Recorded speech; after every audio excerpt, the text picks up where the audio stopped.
రెండోది పొంగులేటి శ్రీనివాసరెడ్డి ఏదైతే ఉందో కేసీఆర్ని పదే పదే ప్రశ్నిస్తూ ఉన్నాడు.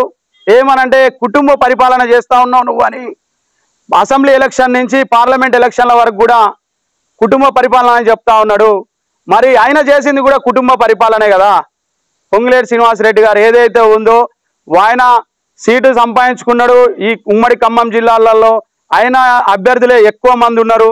ఒక్కగానొక సీటు బీఆర్ఎస్కి వస్తే ఆయనను కూడా ఆయన తీసుకోవడం, ఆయన శిష్యుడే కాబట్టి ఆయన తీసుకోవడం జరిగింది భద్రాచలం సీటు. తర్వాత ఆయన ఇప్పుడు పార్లమెంట్ ఎలక్షన్లలో కూడా వాళ్ళ తమ్ముడికి చాలా కృషి చేసిండు సీట్ రావడం కోసం. ఈ యొక్క వాళ్ళ తమ్ముడికి ఇస్తే వేరే విధంగా పోతుందని వాళ్ళ వియ్యంకుని తెచ్చుకొని ఆయనకి ఇక్కడ పోటీ చేపిట నేనున్నా అని హామీ ఇస్తా ఉన్నాడు. కానీ భద్రాద్రి కొత్తగూడెం జిల్లాకి ఆయన ఎప్పుడు కూడా పొంగులేటి శ్రీనివాసరెడ్డి ఎప్పుడు కూడా ఏం చేసింది లేదు.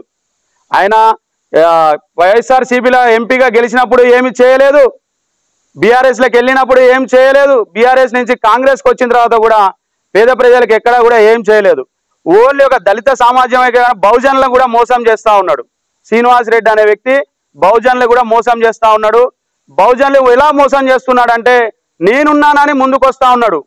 నేనున్నాడని ముందుకొస్తూ అదేవిధంగా నేను అందరికీ న్యాయం చేస్తా అని చెప్తా ఉన్నాడు. కానీ ఎక్కడా కూడా ఆయన చేసే పని రాజకీయం ఏంటంటే ఒరిజినల్గా ఆయన చేసే రాజకీయం ఏంటంటే పైసా దేక్ పరమాత్మ లేవులు అంటే డబ్బులు ఇచ్చి తమాషా చూడు. డబ్బులు ఇస్తా ఉన్నాడు, కొంటా ఉన్నాడు తప్ప ఆయన కరెక్ట్ రాజకీయం చేస్తలేడని మేము ప్రత్యేకంగా తెలియజేస్తా ఉన్నాం. ఇంకోటి పొంగులేటి శ్రీనివాసరెడ్డి క్యాంప్ ఆఫీస్లో అంటే కొత్తగూడెంలో కాంగ్రెస్కి సరైన అభ్యర్థి లేడు.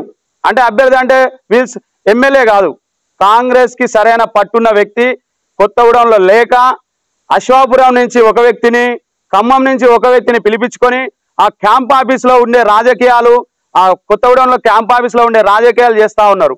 ఎందుకనంటే కొత్తగూడెంలో వాళ్ళకి సామాజిక వ్యక్తి పోతేనే ఆ క్యాంప్ ఆఫీస్లో పని జరుగుతూ ఉంది. మిగతా కింది స్థాయిలో ఎవరు పోయినా కానీ అక్కడి నుంచి వెళ్ళగొట్టడం జరుగుతూ ఉంది.